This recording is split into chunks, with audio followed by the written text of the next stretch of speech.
Guys, they found it! Science has made the biggest scientific breakthrough since the theory of relativity. Scientists have discovered antimass. Antimass is a mass so small it can only be quantified in negative numbers. It was discovered inside the head of a YouTuber named Why I Hate the World. So he put out a video giving his thoughts on libertarianism. Judging by who it is, it's better to characterize it as anti-thought. Hit it! Libertarians are like normal right-wingers, but more crazy. They have all the misplaced smugness, misinformed idiocy, and deliberate ignorance of normal conservatives, but with a big heaping of conspiracy theory to make them more batshit insane. My first issue here is that you make no attempt to distinguish between the different kind of libertarian you're talking about. Are you talking about capital L libertarians, as in Libertarian Party voters, or are you talking about anti-state libertarians, such as individualist anarcho-capitalists? But also, can we stop throwing around the term conspiracy theorist as if it's a derogatory term merely to discredit people questioning the evidence behind official narratives when you can't merely argue against their points?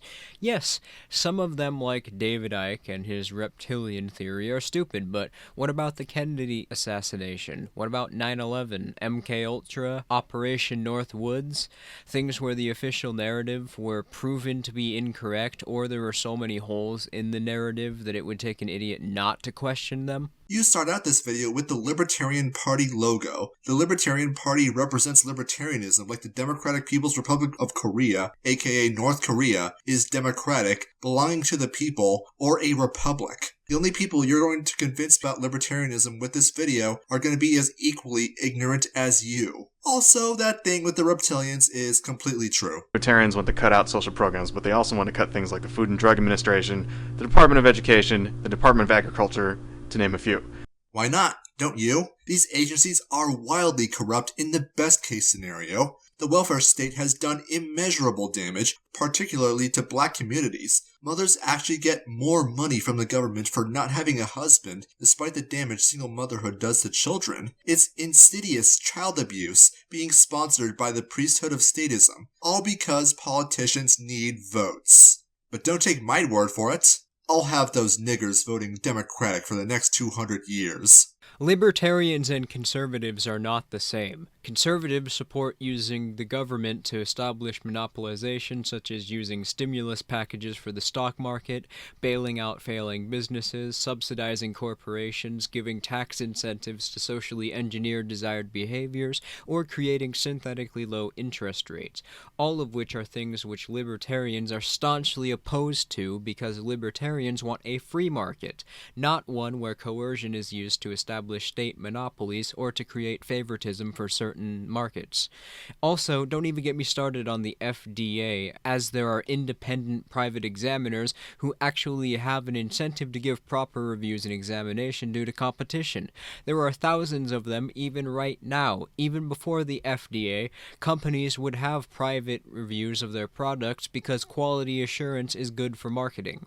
The FDA's only practical use that can't be utilized by a private company is monopolizing products behind certain manufacturers, such as in 1992 where the FDA voted 5-4 against letting the named corporation manufacture silicone breast implants, only 1 week later to vote 7-2 to allow the Mentor Corporation to manufacture the exact same product. Out of the tools that the state uses to monopolize the market, the FDA is hands down the most egregious and in-your-face example of this. So naturally, libertarians are opposed to this in favor of the market alternative. The only people who think that libertarians and conservatives have the same views on economics are ignorant chumps like yourself who just see both of them don't support welfare programs and think as a result, they don't like the welfare, so they must be the same. The U.S. Department of Education was founded on October 17, 1979. Its fiscal year 2009 budget was $45.4 billion.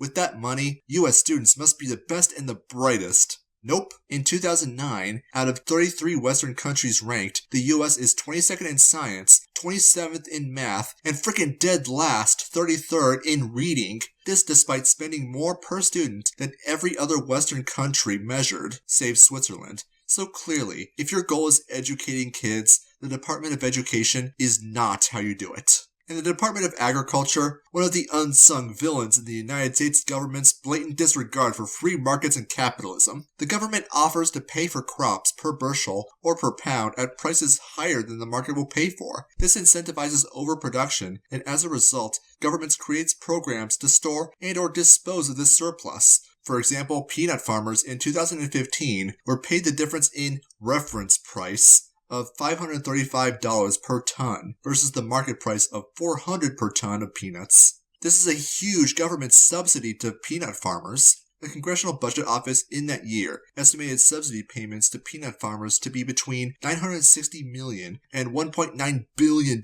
in fiscal year 2018. In 1988, the USDA paid farmers to not farm 78 million acres of perfectly good farmland, all to artificially increase the price of agricultural goods. Do you have any idea what this means? Wasted farmland, perfectly good fields that go to crops nobody wants, or simply lie fallow and unused. This also means that your grocery store bill goes up.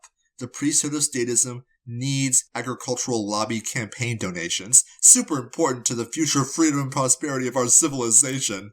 It's one thing to want to cut government spending on social programs because it goes against your political views. It's another thing to remove highly successful programs that provide vital and essential services which directly benefit the public, even saving lives in some cases. Ha! Social Security and Medicare being successful and necessary. Don't make me fucking laugh.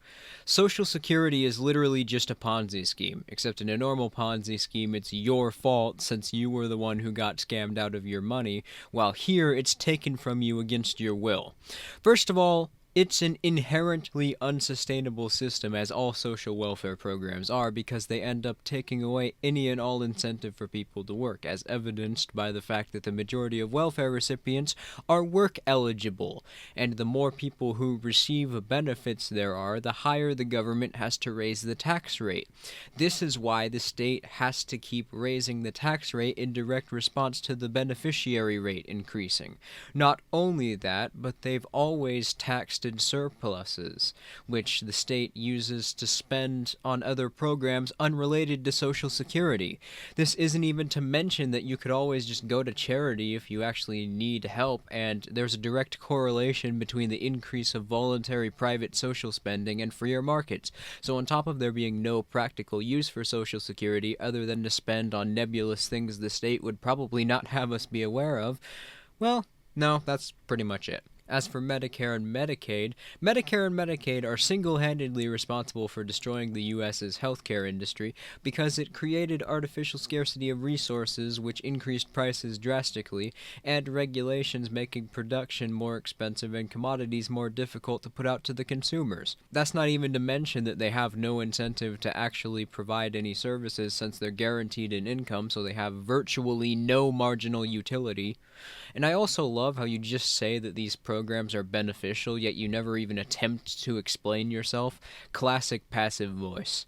Do you really want to pull that? Tug at my heartstrings about lives being saved? How much innovation was prevented because money was tithed to the state? How many diseases could have been cured? Congratulations, you treated grandma's diabetes at the cost of curing cancer. It's called hidden costs, you dithering idiot. The statist priesthood hoovers up finite resources for initiatives that don't even accomplish their stated goals. And that's assuming helping people is the goal of the welfare state, and it's not, as Lyndon Johnson suggested, vote buying. At this point, welfare is money the state pays to inner cities for them to not riot. It's ransom money. Once the statist clergy runs out of other people's money, well, I'll leave what happens to your imagination.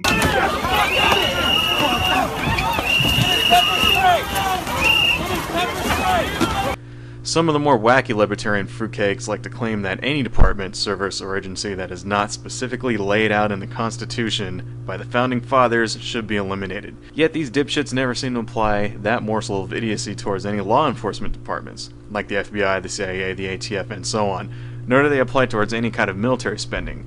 Actually, even statist libertarians are against those. Ron Paul, for example, openly opposed the CIA and claimed that their only purpose was to expand the US's empire. And he's right, because the CIA have been provably caught manipulating the elections of 71 countries, and I'm not even going to dive into some of their more notorious misadventures, such as the aforementioned MK Ultra, or how many times they've killed foreign leaders in an attempt to instigate regime change towards something the U.S. would find more beneficial. As for anti-state libertarians, well, of course we're against those. We're against the state. My lord, an actual insight? The reasons these departments, yes, all of them, should be eliminated are legion. Many reasons we listed previously. They are also unconstitutional, as are the law agencies you listed, so you're correct about that. The Founding Fathers did not want a standing military. Do you really think the Founding Fathers would approve of our current state of eroding civil liberties to keep us safe? Of course not. Most libertarians I know don't give a damn about the Constitution anyhow. When did the Founding Fathers intend for us to have naked body airport scanners, or military bases in Saudi Arabia? Thus, it seems the libertarians share yet another trait with the conservatives because, like conservatives, they like to apply their standards and values only towards those things which they do not like. I have no idea what libertarians you talk to. Mr. Strawman, is that you? Okay, now you're just making shit up to help slide along a straw man argument you constructed. It's really fucking bad when you have to outright lie as well as deliberately misrepresent your opponent's positions. Thus, libertarians, like their conservative cousins, are hypocrites. Libertarians tend to distrust the government, which I actually think is a good thing. It's healthy not to automatically believe everything the authorities tell you. The reason for this is that the government is made up of people, and people tend to have self-serving agendas. To a libertarian, though, the government is untrustworthy simply because they're the government. The state, and the almighty government that it worships, is a territorial monopoly on violence. They gave themselves the legitimacy in initiating force against you. It violates the very rights it's supposed to protect. Property rights are violated through taxation, and the right to self-ownership is violated through drug laws. Our suspicion isn't irrational hatred, but a sober recognition of things as they are. Don't fool yourself into thinking that these are glitches. No, the system is working as intended. Even if the government was made up of the most benevolent, well-intentioned people that could ever exist, it would not change the fact that the government, by its very nature, is coercive, since it requires the violation of individual property rights and forced association to exist, and by design allows for the delegation of rights to its legislators which they themselves do not have. For instance, the government can decide whether or not people should be allowed to have a plant, and if you're caught with this plant, you would be arrested and thrown in a cage. Could you imagine what would happen to you if you decided to kidnap someone and put them in a cage because you saw them pick a plant that you didn't like? Also, objectively, the government can only destroy the economy since the fundamental purpose of a government is to provide services. And as the population expands, it needs more money to provide these services, which will require it to increase taxes since it produces nothing. And as a result, it will eventually cannibalize the entire private sector due to the Laffer curve, or to put it simply, it will need to tax people so highly that there will be no incentive to actually trade in the private sector, since people would be making virtually nothing, and therefore they wouldn't work, and the state would have to step in to either establish a centrally planned economy or try to create state corporations, which we're already in the US seeing very early stages of this process with heavy nationalization and monopolization of businesses through government programs. Of course, the natural problem with this is that without a private sector actually producing commodities, there is no price mechanism since there's no market and no supply and demand, meaning that central planners with the state can't properly distribute commodities and will literally end up, as a result, destroying civilization. Even if the government was perfect in every single way, and there was no way the government could ever potentially overreach, libertarians would still be opposed to it because the government itself is an evil, coercive monopoly which harms our economy and violates our rights by merely existing. Thus, a libertarian thinks the government always lies 100% of the time and is always out to fuck you over. That's a pretty remarkable claim to make. I cited the government's own numbers in regards to the Department of Education's 2009 budget, so clearly I don't think the government's lying 100% of the time. Oh crap, I must not be a libertarian then. However, this same philosophy extorts that private businesses and corporations never ever ever lie because it's in their best interest to be truthful, to maintain a good public image and make money. We're coming on to the evil corporations segment of our propaganda broadcast. All rise for our 2 minutes of hate. So as to turn your attentions away from their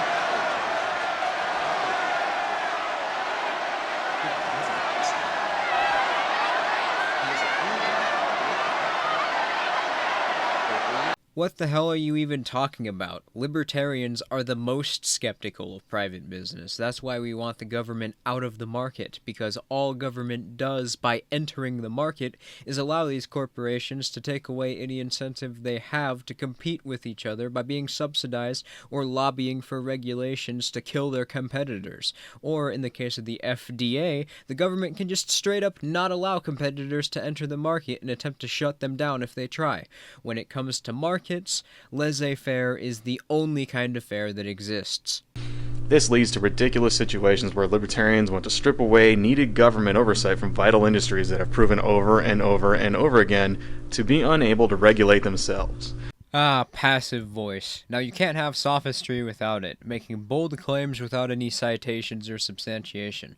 I mean, it should be self-evident as to why this is incorrect. You're saying that as a solution to try and attempt to stop private businesses from mistreating their workers and creating shoddy products, you need an unaccountable monopoly with no incentive to provide the best service they can, or to even actually serve the people for that matter, that actually has the ability to initiate violence against any person or organization anytime it so much as wants to for money. You must not have thought this through very much. Thomas Sowell said it best. It's hard to imagine a more stupid or more dangerous way of making decisions than by putting those decisions in the hands of people who pay no price for being wrong. When government bureaucrats screw up, their budgets grow. When businessmen screw up, they're out of a job. Who has the incentive to not screw up? I'll give you 2 guesses. Here's a hint. It's not the one with the territorial monopoly on violence. How many child slave factories or exploding oil rigs will it take to convince you people that corporations lie as a matter of business? Oh, fuck off. The people working in sweatshops are not slaves. In fact, the reason so many people work in them in the third world is because the countries which they exist in have highly oppressive economies, and therefore companies are able to basically walk in and take the entire labor market in those countries since there is no local competition. Now, am I saying that sweatshop child labor is ideal? Absolutely not. But the reason it even exists to begin with in the third world is because the countries where they're located in have so many government regulations and market hindrances that their labor market still necessitates 12-hour working days and child labor because their markets haven't been able to keep up with ours. Their markets haven't been able to innovate these things out of existence like ours have. The countries which have sweatshop labor are so heavily regulated that they're borderline centrally planned, if not centrally planned. If these governments would simply get out of the market, then competition and innovation would get rid of child labor and long working days due to competitive hiring, and the innovation of the means of production created by competitive practice. As for exploding oil rigs, lack of regulation is not even close to being the cause of that. There are millions of regulations on the economy, and oil is one of the most heavily regulated commodities. By the way, in case you're not already swayed by the evidence that regulation is only a tool of the state and corporations to monopolize the market, don't you find it interesting how the most valuable and sought-after commodities are always the ones which are the most heavily regulated? Child slave labor, exploding oil rigs. Gee, it's almost as if the government is incompetent at keeping people safe, and their failings are being used as an excuse for yet more government. Thus proving my earlier point about government failure being rewarded, but that would be silly. And that's just assuming we take your argument at face value, and not treat it as the propaganda for what it is. I mean, slave labor? Really? Government incentivizes factories to be built in countries without child labor laws, something that actually benefits said country, mind you. Their economies aren't advanced enough past the need for child labor. Their families need those wages regardless of our higher Western sensibilities. In regards to the United States, well, there's this little thing called regulatory capture. As you make government regulation more stringent, it gives businesses more of an incentive to get their people into the bureaucracies, or pay off statist priests to write legislation favorable to them. Now, are there problems with businesses today? Absolutely. But without government creating these incentives, they'll have only as much power over you as you want them to have. Even reducing the ability for the government to intervene in the economy fixes these incentives. If the government can cost you tens of millions of dollars, then why wouldn't you want to make sure that's working in your favor? If the government can cost you tens of dollars, then who cares? But what pisses me off personally most about these people is this dumbass idea that somehow taxes are equal to robbery. I don't know who came up with this bullshit, but it needs to end. Whoa now, who said taxes were robbery? Taxation is extortion. Semantics, I know, but the robber points a gun at you. The extortionist makes you believe there's a gun pointed at you. The idea is that since cops work for the government, and since you would go to prison if you don't pay taxes, then essentially the government is using force to extort taxes from you, and it's akin to a mob boss forcing you to pay for protection. Actually, yeah, that about sums it up. The implied threat of violence for not paying your taxes is textbook extortion. But let me guess, this is wrong somehow. I'd be willing to wager that he's about to shift the goalpost by pulling some cliche argument which goes something along the lines of, it's not theft because the state buys things with it that you use. Oh, fuck it. You know that's what he's gonna do. Just pay me now. This bullshit is idiotic on so many levels it's not even funny. First off, when someone robs you, you don't get a say in how much or how it's spent. We in the United States are represented by our elected officials. That was a rallying cry during the Revolutionary War. No taxation without representation. Theft is simply defined as the act of stealing. Stealing is when you take another person's property against their will. All you've done here is changed the definition of what it means for something to be theft, and then you've claimed that something isn't theft because it doesn't fit your new arbitrary definition, which conveniently excludes the example which worked against your position. As for the term representatives, how can they represent anyone when there's no evidence that we ever agreed to let them do anything for us? No, even if you're being generous, the most you can call them would be legislators, because not only do they not represent you or your interests, as many people have attempted to sue the government for malpractice, and courts have ruled time and time again that the government does not have the obligation to serve you, such as the cases of Rock versus Gonzalez or Deshawney versus Winnebago County, but you also have no say in the matter since there's no way to withdraw from the agreement. So there's no way to argue that they represent you because you never gave any consent, nor do you have the ability to withdraw consent. You just said that when you're robbed, you don't get a say in how much is stolen or how it's spent. That describes taxation to a T. You're still forced to pay taxes under the implied threat of force. The fact that we have representatives in the statist clergy is a red herring. You, as an individual, still have no input in how much is taxed and how it's spent. You are represented. Doesn't matter if the guy you voted for lost, the guy who won still represents you. So yes, you do get a say in how much you're taxed, in what manner you're taxed, how the taxes are spent, who is taxed, who isn't taxed, and who the taxes benefit. You don't like how they're spent, vote in somebody else, but don't be telling me you have no say, because that's a load of shit. Yeah, but you know what you can't do? That is opt out. You can't withdraw consent, and therefore it's inherently involuntary, and by extension it's coercive, since violence is being used to enforce something onto you which you never had a say in to begin with. It's called democracy, assholes. Yeah? Well then, fuck democracy. By the way, I still haven't heard an explanation from your dumbass as to how, from an ethical standpoint, democracy is any different than any other system of blatant tyrannical ruling class. We just went over this. You don't have any input into how much taxes are paid or where it goes. The representatives are not your proxy. They're their own person with their own agendas that might match up 1% with yours. But you voted for them anyways because the alternative was someone with 0% of your interests. Are you actually represented in this situation? Of course not.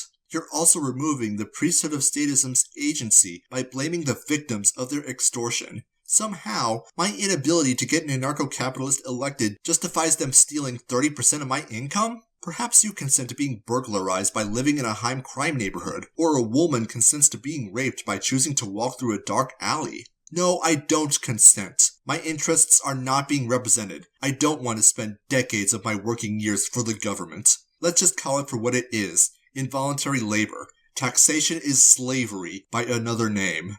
Why can't we as individuals choose what services we want to buy and how much to pay for them? Why can't we opt out? Secondly, it's not like taxes are some big evil oppressive action that only liberals and commies engage in. There have only been taxes in one form or another in every human society, on every continent, and every post-Stone Age culture on this planet since the beginning of time. Be thankful that you were born into a society that actually lets you have a say in what manner you would be taxed, because 99% of all the people ever born didn't get that privilege. This is outright false. Ancient Ireland, neutral Morsnet, Cospia, Zomia, or every human society prior to 3500 BC didn't have governments and had markets. I mean, you're an idiot on philosophy and rationalizations, why would I expect any different from you on your knowledge of history? Appeal to popularity and appeal to tradition fallacy. Two logical fallacies at once? Doing great. We've already established that I, in fact, do not have input in regards to my taxes. All you have proven is that the same extortion racket has persisted for thousands of years. People fought and died so that you get to decide these things in some way. Part of honoring that sacrifice is contributing your part to keep this country running. Don't try to manipulate me, you son of a bitch. If people fought and died to give me input into my taxes, then they died in vain. The only way I could really honor their sacrifice is to opt out. Taxes don't keep a country running, society does that. Taxes keep the state running, and the state is a voracious parasite on the back of society. What makes you dumb shit so special that you think you get to not pay taxes? What I hear from a lot of libertarians is, I work hard for the money. Yeah, well, newsflash for you dumb shit, everyone works hard for their money. So, when you work hard for your money, it counts more than when other people work hard for their money. He's devolving into profanity and using the appeal to emotions fallacy to provoke envy. I think we broke him, Iso. Now I think that this guy is just on a quest to try and create the most ridiculous arguments for the state against libertarianism ever. And of course I'm using the term arguments loosely, because a good 75% of the things he's said so far aren't even arguments, but rather are just ham-fisted pseudo-intellectualism with emotionally manipulative bullshit. Or he could just be a Poe. Is that what you're fucking telling me? So suddenly, you're more deserving of keeping your money and not contributing a damn thing towards society. Like, why? Because you're a libertarian? You know what? Fuck that shit. Moron, you do realize that these services would exist without a state, right? No, of course you don't. Smarter people than you have made this same erroneous assumption, that being that the state is the only entity which can provide a society's infrastructure.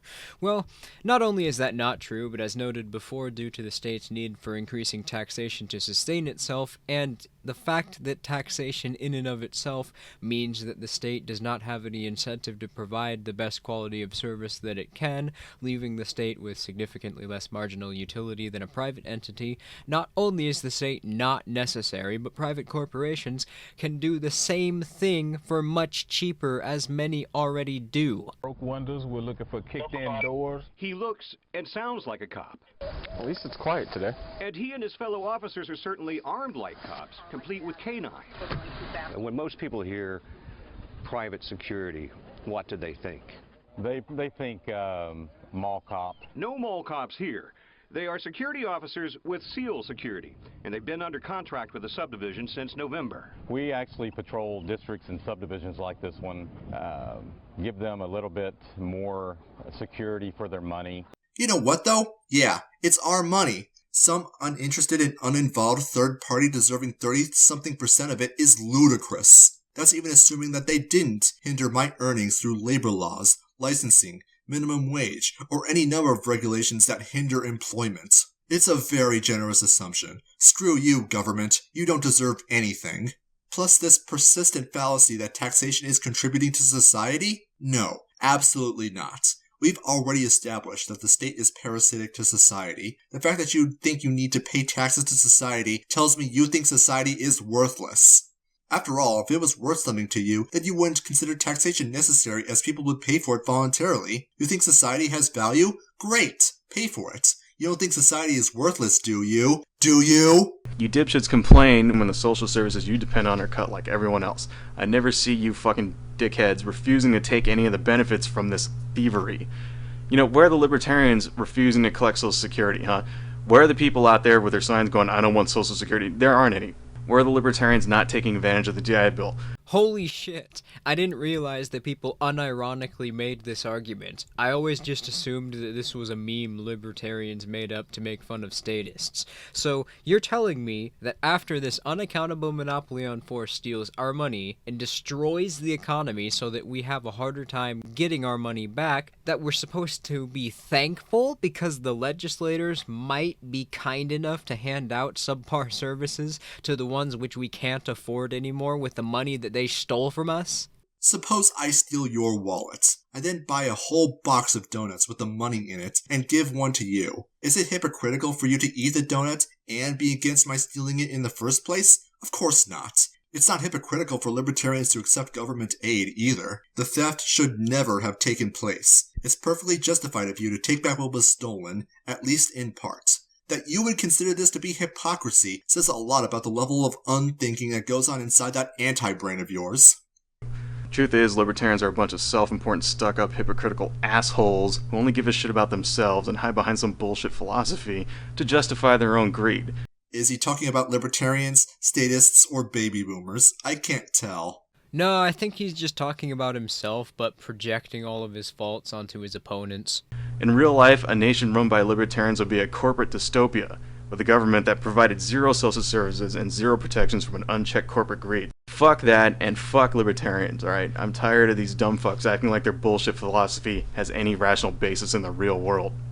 No, because the market regulates itself through competition. I'm not going to get into the fantastical dick-measuring contest over my society being better than yours and all of the amazing things which would happen as a result of the market being fully unregulated, because unlike you, I like to stick to reason and evidence, but considering that the market naturally innovates everything as a result of competition, including making means of production cheaper and more efficient, it's very likely that in a few decades without a state, wage labor wouldn't even exist, since most people would be self-sufficient due to the market innovating wage labor out of existence and having made means of production so cheap and efficient that anyone can obtain them. Where do I begin? He's just fear-mongering based on his own irrational beliefs. How do you even get through to someone like that? What are they afraid of? Individual rights? Personal responsibility? Or is it just faith in statist dogma that's so strong they can't imagine a functioning world without it? So I think that's the end of that. If there must be a government, then they need to put warning labels on people with anti-brains as mental carcinogens. Well, that was, I hesitate to say fun. Have you ever heard a dumb, and I mean a truly idiotic college professor pretending to be knowledgeable about libertarianism? This was the bad cosplay of that professor. I don't know about fun. I just know that I feed on destroying the self-esteem of arrogant pricks who aren't as smart as they think they are. I prefer the salty goodness of liberal and commie tears. So, how do I get out of here?